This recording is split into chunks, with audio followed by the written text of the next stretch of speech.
Hi, everyone. So, what are we talking about today? So, have you ever felt that you're doing everything that you can think of to change your life? So you're thinking positively. You're maybe you're meditating. You're doing ESC, or you're changing childhood memories, practicing the new ones. You're exercising. You're doing all the right things, and yet think that you're not getting the results that you really want to get. And so today we're going to reveal the hidden clue that may be holding you back.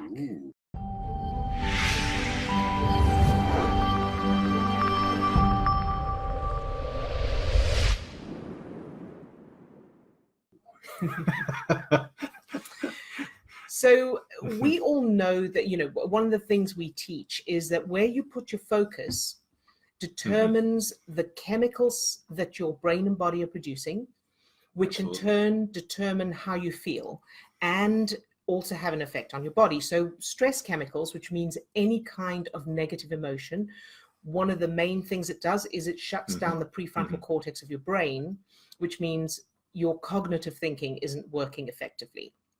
And that's part of the fight, freeze, flight. So it means that whenever you're feeling angry, annoyed, anxious, worried, lonely, indignant, any of those things. Anywhere on that scale. Right. You literally don't have the full capacity of your cognitive thinking. So we all know we should be careful of, or not that we should, but if we want to create change and we want to feel better, it's a good idea to be aware of what we're saying, what we're listening to, what we're watching, what we say to other people, and self-talk as well, negative self-talk and all that. But a lot of people, and we teach that, changing up how you think, what it is that you're saying to yourself. Right. But the hidden clue, we need a fanfare there. I'll see if I can edit the editing. I'll edit in a drum roll. The hidden clue is the Facebook post. So, and the reason for that, or social media, any social media. Facebook's quite I because I'm so familiar with Facebook, I think Facebook in my head. And here's how. I guarantee that a lot of people who are very positive and lovely people are completely unaware of some of the stuff they post on Facebook and the effect it has on them. So I know that someone just this morning, because I know that she's been struggling a little bit with feeling good. And I'd said, you need to watch where you're putting your focus, because when you're doing meditation or thinking positively or doing anything like that to change how you feel, every time you look at something negative, or you think of something negative, or you read something negative, every time you put your focus on something negative, you're switching off the feel-good chemical tap and switching on the stress chemical tap in the moment, in real time, which is flooding your bloodstream with stress chemicals in the moment. And because stress chemicals are part of our survival system, they are much stronger. So it takes a lot more feel-good chemicals to overcome, to feel good, and a lot less of the stress chemicals, because they're so powerful. So when I mentioned to her, I'd seen in my Facebook feed just this morning, actually, I'd seen that she'd posted something that it wasn't a terrible post, but it was a post that was complaining about, and it wasn't hers, it was somebody else's. She was reposting. It was complaining about some sort of injustice, financial, I think, or something. It was some sort of political or financial thing. But whatever it wasn't a happy post. It was the person who wrote it was not happy and was feeling that there was this injustice, which is fair enough, and it may be absolutely true. But here's where, so it's not about whether you should or shouldn't post it. It's like a spotlight. Now, the reason I'm so excited about this is because I said to Steve, I bet she doesn't realize she's posted it. And so when I mentioned it to her, she said, "What post?" And when I told her which one it was, she went, "Oh." Now, the reason for that is because we're in a different state. So we're doing this unconsciously. So it's not deliberate. And so it's like if you've got a bucket and you're trying to fill this bucket with water, and it's got a hole in it, but you don't see the hole. The hole's around the back or something, so you don't know there's a hole, and you can't understand why this bucket is not getting full. And you're putting more and more water in, it's never getting full. We're saying there's a hole there.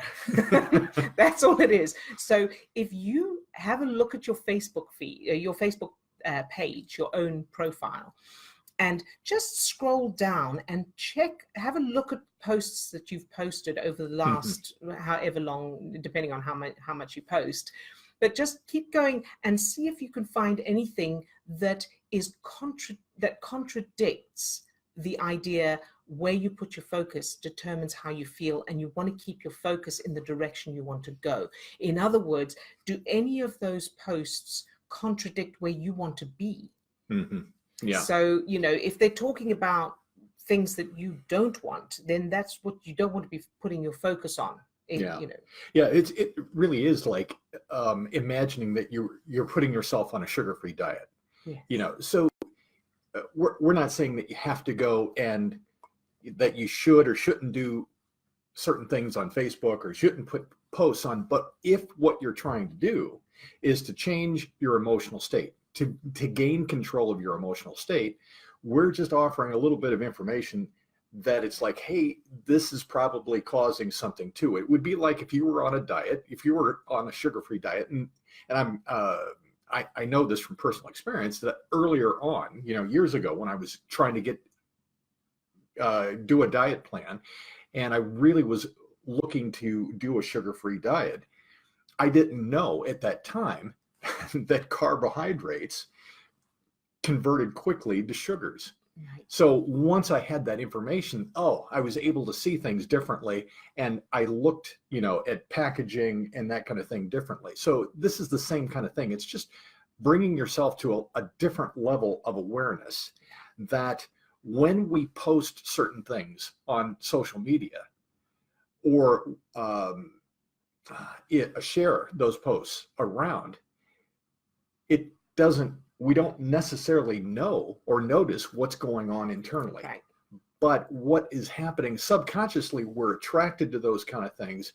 And there is a chemical hit. There is a neurochemical hit that's attached to whatever that is that we're reading. Yes. Reading, seeing, whatever, it's promoting some sort of a reaction in us. And as we're doing that, it becomes a unconscious or a subconscious thing that's happening. And it's almost like sitting at the slot machine and you just keep plugging in another quarter and another quarter. Yeah. So 2 main points. The first is that all negative emotion, no matter what it is a level of the fight, freeze, flight, emergency state that your body goes into. And the effects of that are blood is pumped away from your organs, so your organs aren't getting the blood flow they need. It's pumped to the extremities for running away or fighting. Your digestion is affected, healing is affected, and the prefrontal cortex of your brain literally goes offline because blood is drained away from that area of the brain to the back of the brain. So you literally can't think straight when you're negatively triggered. So that's the one. So it's not about just not feeling bad. It's about the actual physiological effect it has on your body. Right. The second thing is that we do this unconsciously. Just like negative self-talk is very often unconscious. I remember I used to say to myself, there were a couple of phrases I used to use. I used to say, I don't know what to do, a lot, out loud, all by myself. And you were well trained. I don't know what to do, and I'm so stupid. Yeah. I used to say those things a lot. And once I became aware of it, then I would still say them because it was automatic, but then I could catch myself and change it. And so now that it's not about whether you should or you shouldn't, it's just that now you have the option. You have the choice to become more aware, vigilant of what it is you're posting, simply because it's putting a spotlight on what's going on inside you. It's not about what you're putting out there necessarily. It's about the insight it'll give you to what's going on inside you, and then you have the option to change it or not. And I think as you start to do this, as you become aware of it, and you actually engage in doing it, or imagine yourself not reposting something. And how does that feel? Yes. You know, do you feel some resistance around that? Do you actually, so that can also be a clue that there's something else going on inside that is you're drawn to that activity. You know, you're wanting the rush of that feeling of sharing that. And that's okay. Unconscious, if you're happy with that, that's absolutely fine. Of course, it's a choice. But if you are wondering what's happening, you know, why you're not seeing the changes you want, this could be it. So, you know, becoming more aware and making those changes may make the difference. Right. All right. So we hope that helps. It. Yeah. And if you want more information on the things that we do, the things that we teach, I'll post some links to this later in the description below. Very good. Check us out online. And also for those of you who are practitioners of any kind of practitioner, we are starting a new due to popular demand, we've been asked by a few people to start a mentoring group, so a business mentoring group for practitioners. So we have that. We'll post the link to that. We're really excited about that. It'll be getting started shortly. Yeah, so we'll be doing a free Zoom introduction talk on what that entails and what you can expect for it and from it, and we'll post the link to that in the comments below as well. Looking forward to seeing you on that too. So have a fabulous rest of your week, and we'll see you again next week. All right, bye for now.